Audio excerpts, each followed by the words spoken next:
इसके बारे में निश्चिंत किया गया है कि जो भी पर्चियां मिली हैं उनसे ये इजीली इस्टेब्लिश हो सकता है कि किस दिनांक की और किस मशीन की पर्चियां।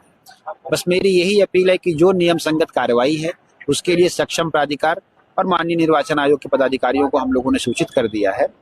किसी भी प्रकार की अफवाह, र्यूमर मॉन्गरिंग, इनसे बचना चाहिए और जो कार्रवाई है उसको हम लोग समय समय पर जो प्रत्याशी हैं और जो जनता है उसके साथ हम लोग शेयर भी करेंगे प्रेस ब्रीफ के माध्यम से। और कचरा पेटीत व्हीव्हीपॅट पडलेत आणि जर कचरा पेटीमध्ये जर व्हीव्हीपॅटच्या स्लिप पडल्या असतील तर कुठल्या निवडणुका आणि कोण जिंकून येणार याचा अर्थ बिहार निवडणुकीचा रिझल्ट लागलाय आणि तो भारतीय जनता पक्षांच्या फेवरला जाणार। कारण जर व्हीव्हीपॅटच गायब आहेत तर काय कोणावर भरोसा ठेवणार आम्ही?